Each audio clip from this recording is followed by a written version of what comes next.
Welcome to the Tech Talks Daily Podcast, where you can learn and be inspired by real-world examples of how technology is transforming businesses and reshaping industries in a language everyone can understand. Here is your host, Neil C. Hughes. Welcome back to the Tech Talks Daily Podcast, where every day we navigate uncharted digital waters together to explore how technology is transforming our life, work, industry, and even world.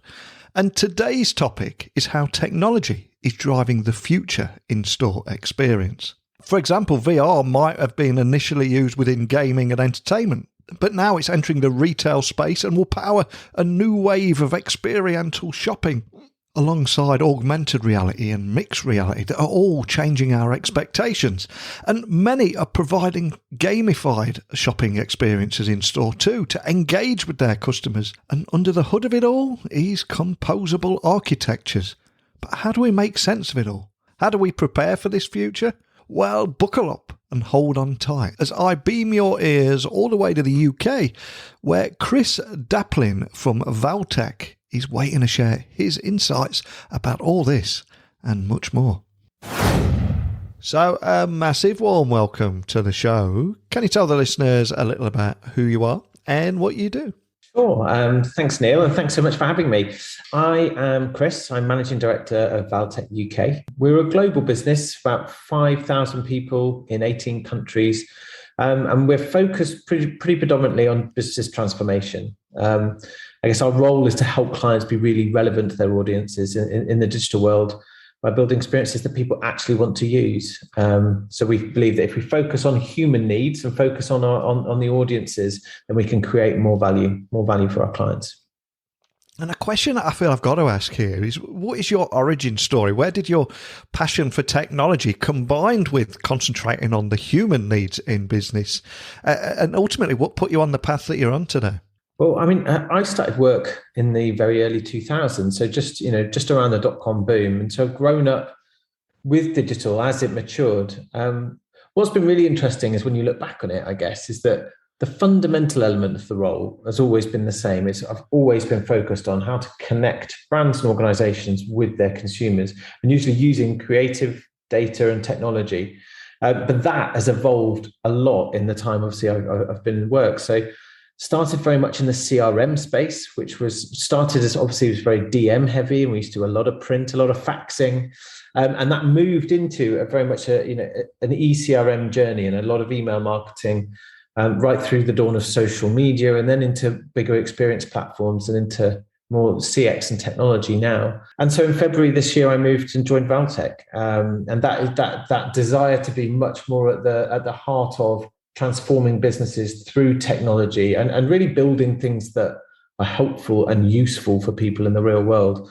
So that's been a fantastic journey so far, with a brand in Valtech that can really build things that make a difference in people's lives. And we're sitting in the proper transformation space. We see ourselves as catalysts, if you like, for transformation. So connecting a brand organization with a future need that they have and really making it happen.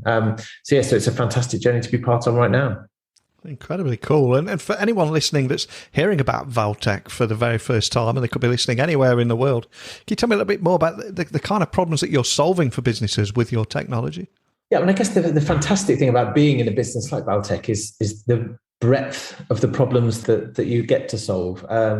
We do a lot of work in the government space, which is super interesting, being able to digitize and improve really important services. So, an example is the Blue Badge service that we rebuilt, about a year and a half ago, which went from one of the most hated government systems to now one of the most loved. And it's that ability to make things easier for people using technology, make it easier for people who need a blue badge to be able to get one and park easily, is a really rewarding one. On the flip side, we increasingly are working with brands in the private space to really help them navigate the new world of connected commerce, and really thinking about blurring the boundaries between the digital world and the physical world, and really helping create new routes to market through e-commerce as well. a really good example of that one would be Levi's, where we created a physical and digital experience where people could customize their jeans, their jackets, etc., and go to and in bespoke tailor shops in flagship stores around the world, really tailor that experience using a digital iPad in store, and then having that connection with craftspeople in the repair shops or in the tailor studios in store. So that sort of omni-channel retail environment is also a super interesting area for us, where we're really helping brands navigate that. How do you connect with people in a seamless omni-channel journey? And it does feel that brands of all sizes now must invest to proactively shape their futures and ultimately try and create a dynamic, highly personalised customer experience. And do that without being creepy. It's a huge challenge, and there's a lot of businesses sat on the sidelines knowing what they need to do. They know where they need to get to, but unsure of how to do it. So how can businesses better use technology to do just that? I think if you use the user journey as a lens and find where are those points where the experience is breaking, because quite often it is, and it's breaking for everybody. Using technology as an application is a much more manageable way of saying, actually, right, we need to solve this problem, and we can input technology. Technology is just the part of the solution. What we're really trying to create is a seamless experience that delivers more value for the consumers and more value then for the brands who are connecting with them. I think there are things that you can do though. So once those fundamentals are in place, I think there's you talked about increasingly personalized experiences. I think data is becoming we've talked about it for a long time, but even more with the explosion of e-commerce, with the explosion of and with new brands setting much higher expectations, the use of data is going to become really, really key. Not just in improving the experience, because it will absolutely do that, but providing insight right the way across the business, to even move into new product development. A great example of that is work that we've done with Pandora, actually. So we've worked with Pandora for about 6 years, really building a fundamentals data platform so they can really understand the e-commerce data and transactional data, but then moving that right the way through into predictive analytics, being able to predict user behavior, be able to recommend next best option, but also be able to use that data to improve supply chain, improve stock levels at stores around the world, and ultimately inform new products that they know will work in different markets. So that use of data to create an experience, all of that sounds hugely complex and challenging, but if you take it bit by bit, understand your current state of the experience, and then use technology, data, creativity where required to really solve those individual pain points. And that's the bit, if you take it bit by bit, will create a much better experience. And speaking of the customer experience, there's so many exciting things happening right now. And if I look at things like smart mirrors in retail, where people can see what clothes would look like just by looking in that smart mirror. We've got Ikea, I think their app will let you see what that new sofa and furniture will look like in your living room. And then we've got cosmetics and hair dye, etc. There's 1,000,001 apps for that. So I'm curious, what kind of trends are you seeing with things like augmented reality, virtual reality, and mixed reality right now? And how are you seeing businesses increasingly leveraging this technology? Yeah, again, it's a really interesting one because it's something that we've been talking about for years, and is finally, and I think in large part to things accelerating with COVID and lockdown and touchless interfaces and needing to create more convenience. We're really seeing very much a move in that direction. So I mean, one of our case studies at Valtech, which I love, is we built a concept store for MAC Cosmetics, and it's exactly what you were just talking about. So using mirrors, using interactive mirrors, using different emerging technologies so that people can go in and without touching anything, try on makeup. So you could, for example, try on an eyeshadow and then move to a next mirror, which is the foundation, for example, or the lipstick, maybe a better example. And you can keep the mirror showing your eyeshadow and then put lipstick on to make sure it matches, and being able to then test different products without even touching them, and then save that and take that to the till and be able to check out without touching anything in store.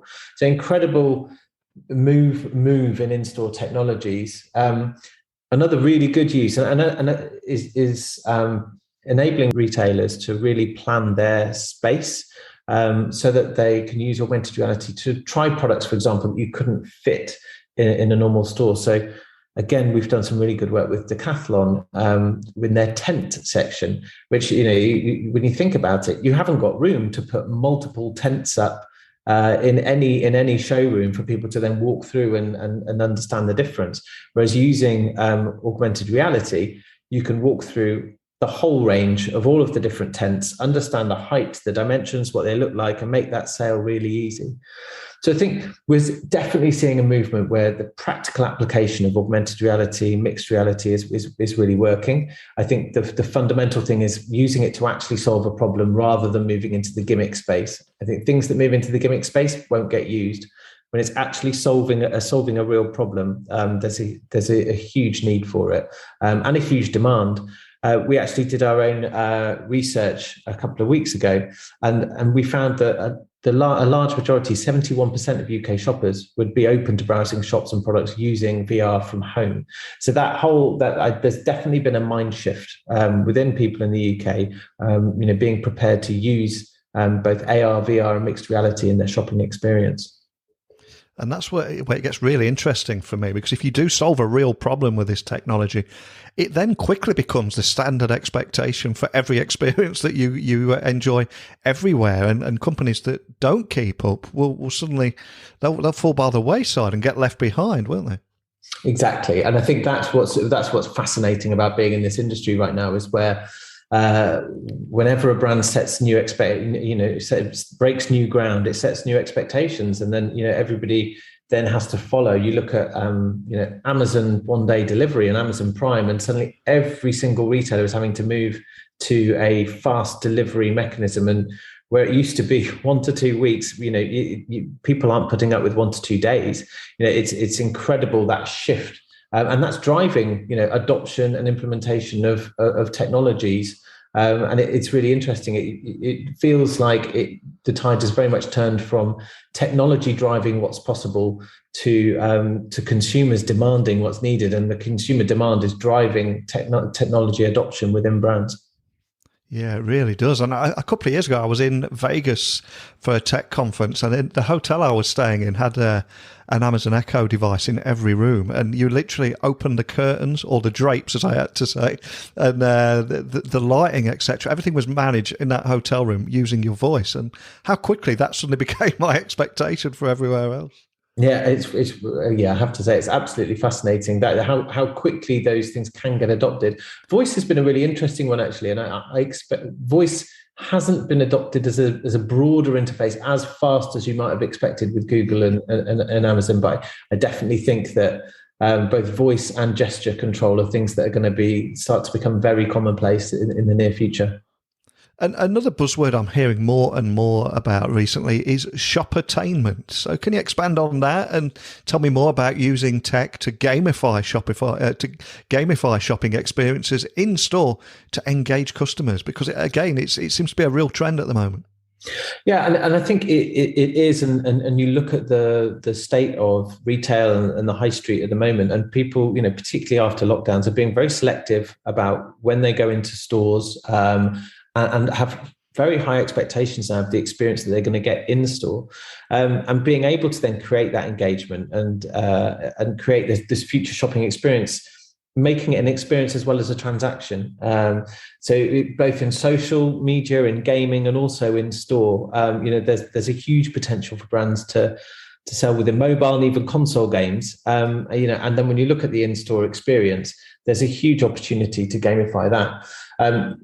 High fashion, interestingly, has been one of the first one of the bigger movers into the gaming world, and being able to view and purchase sort of fashion items within games and through partnerships.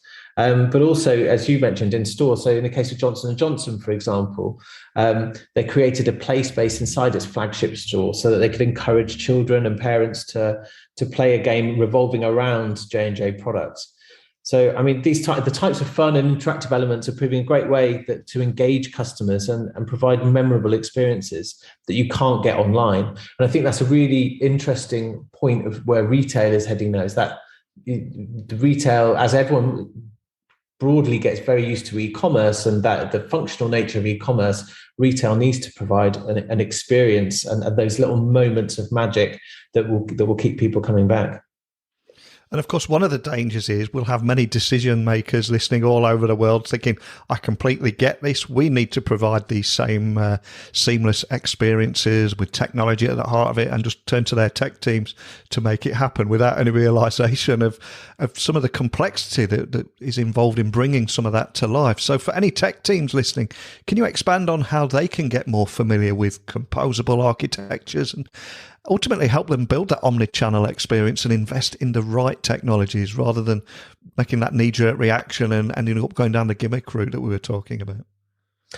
Yeah, I think there's fundamentals that sit within the architecture, and there's a number of points to that. One is the actual technical architecture, and you mentioned composable, and that's definitely a big trend that we're seeing is this movement from monolith platforms, so one provider providing all of the services, and some of them are going to be better than others because there are a number of acquisitions maybe that have been bolted together to create an experience platform, versus this composable architectures where you've got smaller best of breed platforms with integration layers so that you can plug in the best piece of technology that's fitted, that's really suits a particular purpose. So as in the example of e-commerce, you've got an e-commerce engine, but then you can have a separate order management system, a separate content management system, a separate search. So you're getting best of breed in all those things and plumbing them together. And what that means is the long-term sustainability of that architecture. You're not tied into either an upgrade path or having to do a massive migration and re-platform. You can change individual elements as a new product comes on the market, a new experience you want to add. And with the introduction of API layers, being able to then just plug new sources in and having a single source of the truth, but being able to execute in a headless way. So being in multiple channels, in multiple environments, but off the same back-end infrastructure. So essentially, all that means is we're decoupling the front-end experience that the consumer has with the back-end technology. And the back-end technology can remain reasonably fixed, but you can decouple that from the front end so that you can serve content on a mobile, on a screen in store, on a desktop, in an app, in a game, etc. So really creating that seamless experience for a consumer, but with the really hard-working tech in the back end.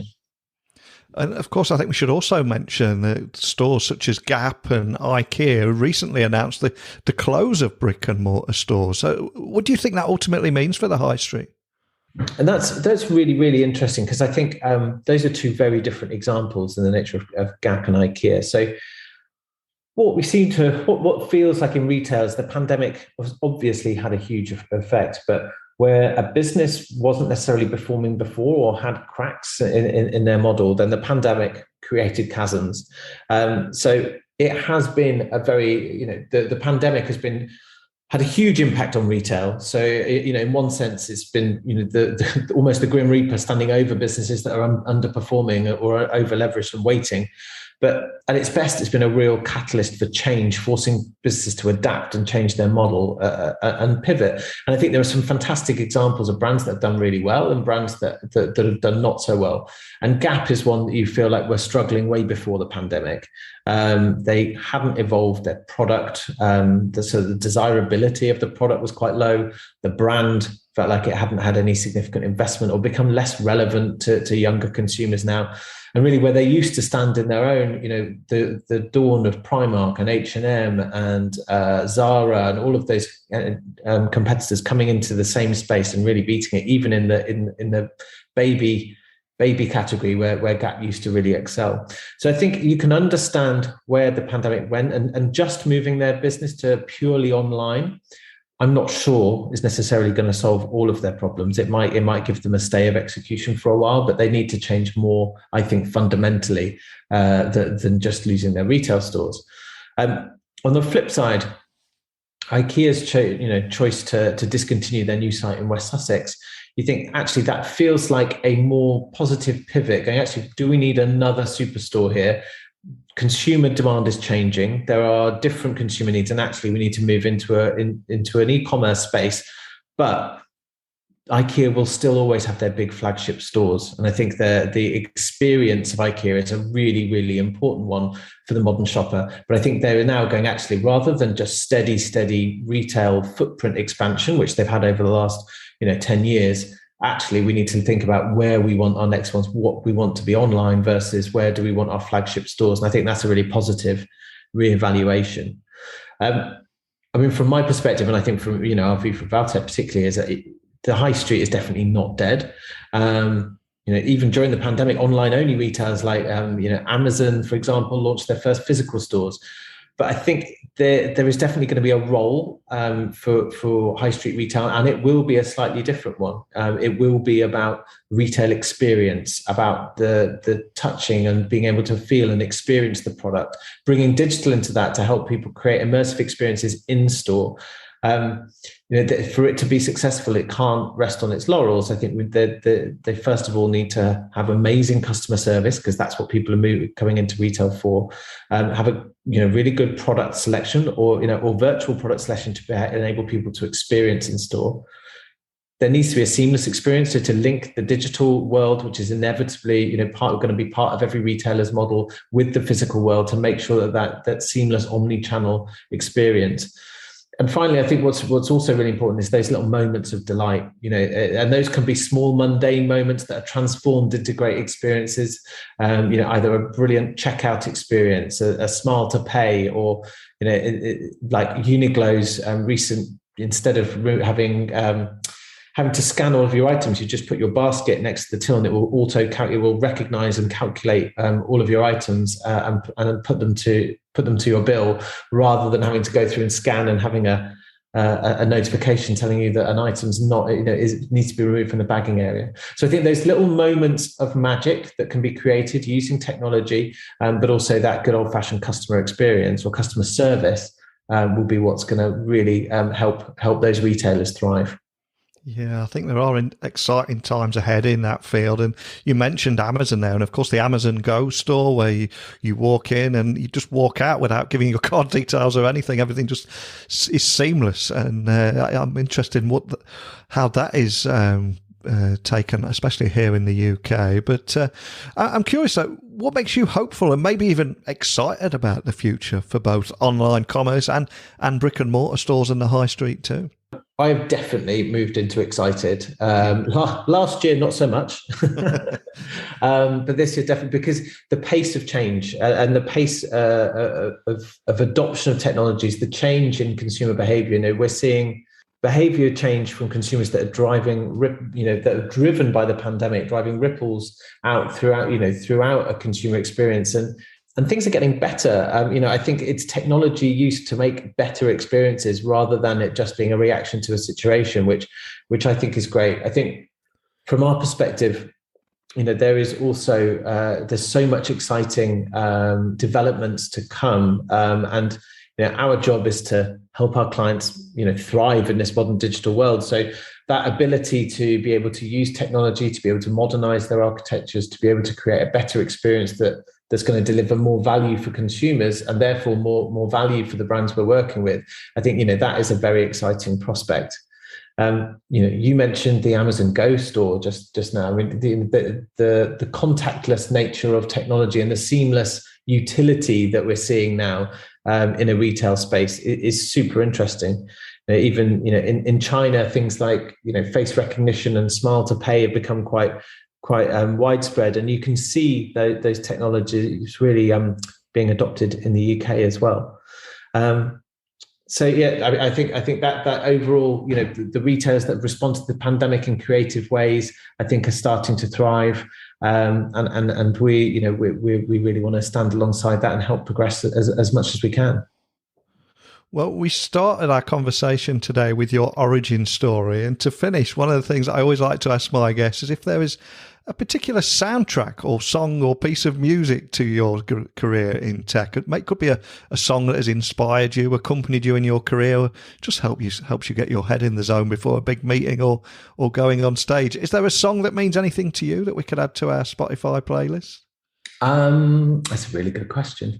The song that springs to mind for me is "The Chain" by Fleetwood Mac. really good in terms of getting you sort of, it's a slow and steady start, sort of build your focus, and then it rips into the guitar solo that's now synonymous with Formula One, to really get you going, and then that's sort of go time. So that would be my chosen track. Great choice. And I'm fighting the urge not to burst into song right now, but I'll remain professional. And so for anyone listening who wants to find out more information about Valtech, the work you're doing, or contact your team, what's the best starting point? You can find me on LinkedIn. So Chris Daplin, Daplyn, or you can visit us at valtech.com. So www.valtech.com. Excellent. Well, I'll have those links to the show notes so people can find you nice and easily. I love chatting with you today. Yes, talking about how brands must invest now to proactively shape their futures by creating dynamic and highly personalised customer experiences in this unfolding landscape with technology such as AR, VR and mixed reality, etc. But more than anything, for coming on and sharing your story and what makes you get out of bed in the morning and so excited about this space. So thanks for joining me today. No problem, Neil. Thanks so much for having me.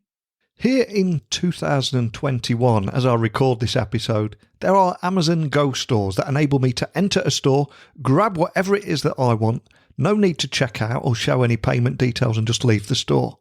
My Amazon account is automatically deducted with the right amount. Payment is invisible. I can also download an Ikea app and other apps that will enable me to see that furniture or new sofa, what it will look like in my living room, thanks to augmented reality and mixed reality.